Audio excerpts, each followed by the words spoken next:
Hai, Assalamualaikum. Kami dari kelompok 1 yang beranggotakan Aina Syahda Sabila, Kaila Hiaksa Lubis, Lutfi Alicia, Marsha Putri Nadafiu, Muhammad Aidil Alkoni, dan Naswa Saidah Ramadhani akan jelasin apa maksud dari salah satu karya seni yang dilihatnya di Galeri Nasional loh. Disimak ya. Mirip siapa? Hah? Mirip siapa? Marojak aja, Marojak loh. Tahu gak sih, seni itu berperan sebagai perekam sejarah representasi memori kolektif. Melalui seni, kita bisa melintasi sejarah negeri ini.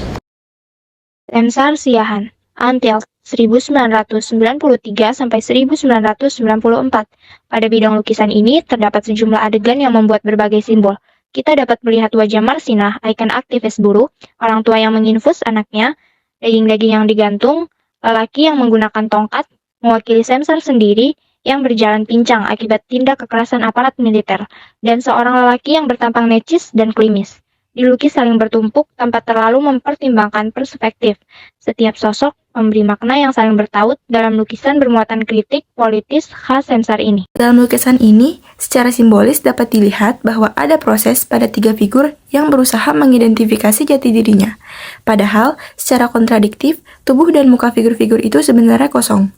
Dalam kekosongan figur-figur itu, hanya ada awan berarak yang memunculkan tangan-tangan meraba muka.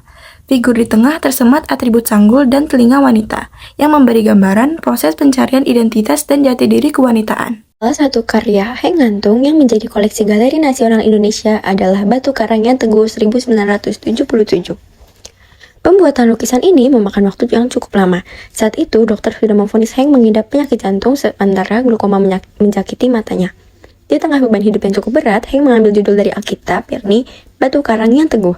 Ibarat berkaca pada dirinya sendiri, batu karang tetaplah mentegak meskipun ditempa kerasnya ombak dan teriknya matahari. Bagi Heng, seluruh kesulitan dan penderitaannya dialaminya saat ia hadapi tak membuatnya surut dan takut, namun akan membuatnya semakin teguh. World and Freedom 2004 oleh Heridono 1960.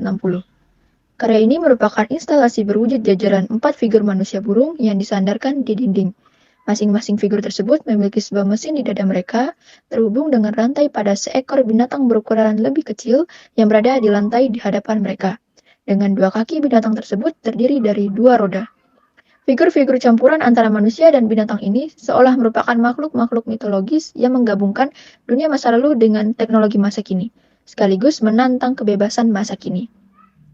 Heridono dikenal juga sebagai perupa kontemporer Indonesia yang dalam karya-karyanya banyak menggabungkan idiom-idiom tradisi seperti wayang dan benda-benda arkaik dengan bentuk dan problem masa kini. Fenomena Kosmos merupakan salah satu karya yang dibuat oleh seorang seniman yang bernama Ainyoman Erawan. Serial Fenomena Kosmos menunjukkan perkembangan mutakhir dari proses kekaryaan Erawan. Di awal karirnya sejak 1980-an, Erawan identik dengan karya 2-dimensional, instalasi, dan performance art, yang kemudian berkembang menuju perpaduan abstrak, ekspresionisme, dan figuratif. Erawan dikenal lebih mengutamakan kecerdasan intuitif yang terwujud dalam pilihan warna, cipratan, lelehan cat, tarikan garis, dan olahan tekstur. Kini menambahkan bentuk-bentuk figur dirinya untuk terlibat dalam keseluruhan karya lukisnya. Penggambaran figur dirinya dikerjakan dengan gaya realis namun juga ekspresif dan tampak sangat teatrikal. Istriku, Ibu Menjahit 1944 S. Sujojono.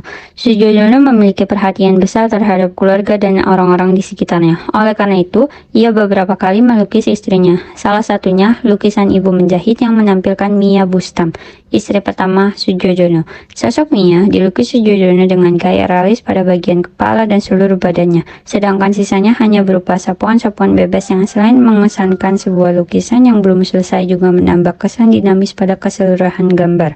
Penggambaran sosok perempuan dalam lukisan ini yang sedang mengandung dan tampak begitu tenang menekuni kegiatannya. Berbeda dengan kecenderungan lukisan potret perempuan pada umumnya yang biasanya menampilkan pose anggun beserta pakaian dan perhiasan yang menawan. Melalui lukisan ini, Sujojono seolah ingin menegaskan keberpihakannya kepada rakyat kecil. Wow, gimana guys penjelasannya? Super duper keren gak sih? Tahu nggak? Dari era perintisan seni modern Indonesia, sanggar seni, hingga era seni rupa kontemporer Indonesia. Nah, itu dia penjelasan dari kami. We hope our explanation is understandable. Goodbye. Wassalamualaikum warahmatullahi wabarakatuh.